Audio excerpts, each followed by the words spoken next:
आम्हाला इराणमध्ये तख्तापालट करायचंय। इराणवर केलेल्या हल्ल्यानंतर अमेरिकेचे राष्ट्राध्यक्ष डोनाल्ड ट्रम्प यांनी केलेलं हे विधान इराणचे supreme leader Ayatollah Ali Khamenei यांच्या हत्येनंतर हे शक्य आहे असं वाटलंही होतं। पण इराण ज्या आक्रमकपणे खामेनींच्या हत्येचा बदला घेतोय त्यावरून ट्रम्प चांगलेच बॅकफुटला गेलेत। त्यांनी युरोपातल्या देशांवर सुद्धा आपल्याला मदत न केल्यामुळे नाराजी व्यक्त केली आहे। पण अमेरिका आणि इस्रायल असे दोन्ही लष्करी सामर्थ्य असलेले देश इराणवर तुटून पडलेत, तरी एकटा इराण या दोघांनाही चोख प्रत्युत्तर देतोय। इराणने 13 ते 14 देशांमधल्या अमेरिकेच्या लष्करी तळांवर हल्ले केलेत। कुठल्याही परिस्थितीत आपण माघार घेणार नाही हाच मेसेज द्यायचा प्रयत्न इराण करतोय।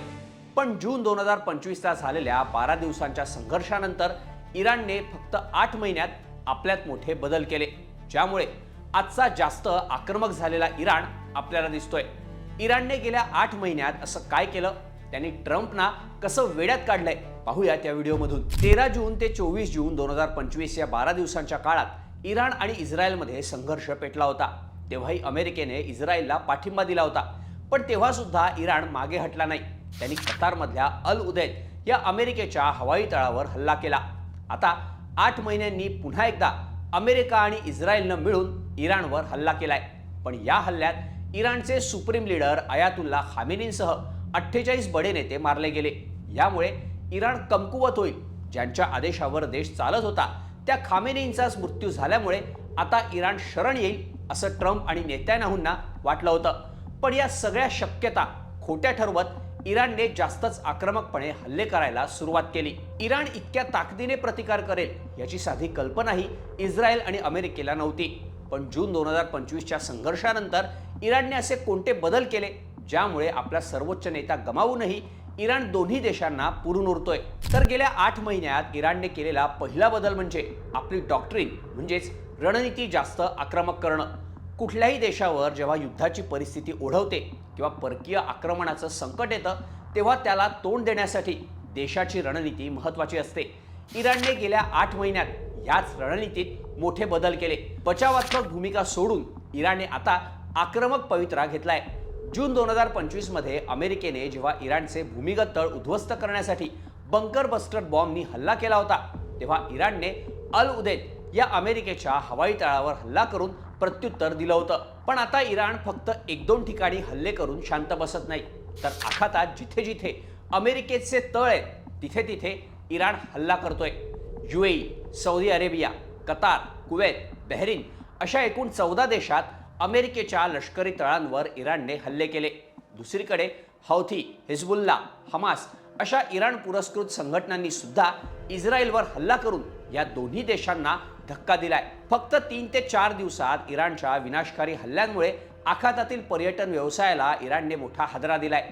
इराणी सैन्याने मोझॅक डिफेन्स रणनीती स्वीकारली असे इराणी परराष्ट्र मंत्री अब्बास अरागची म्हणाले।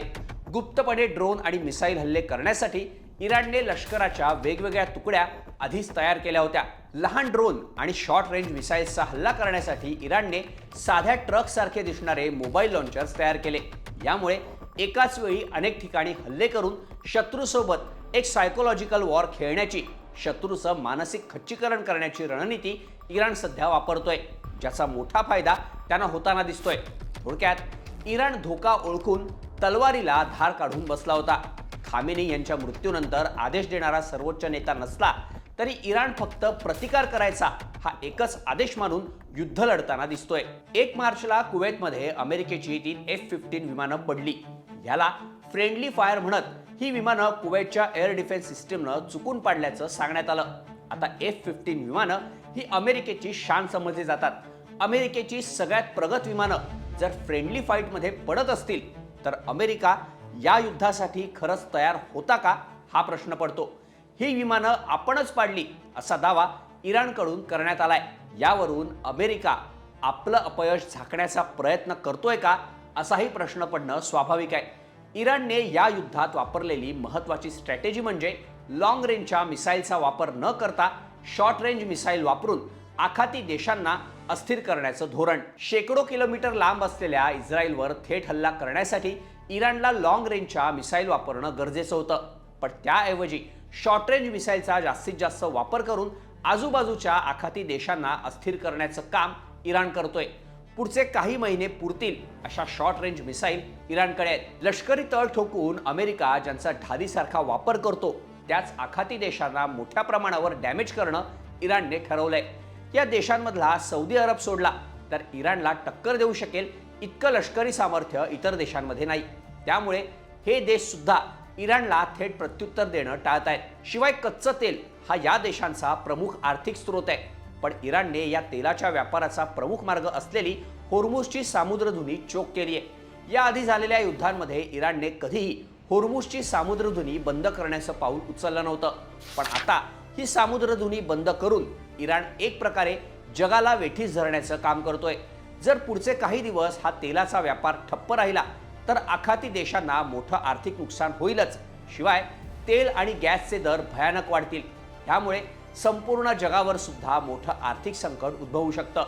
ही परिस्थिती कायम राहिली तर युद्ध बंद करण्यासाठी ट्रम्प आणि इस्रायलवर आंतरराष्ट्रीय दबाव येणं स्वाभाविक आहे.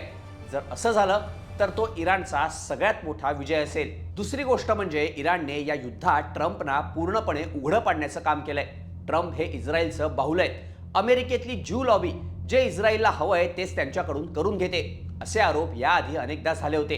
आताही इस्रायलनेच अमेरिकेला युद्धात उतरायला भाग पाडल्याचे आरोप होत आहेत.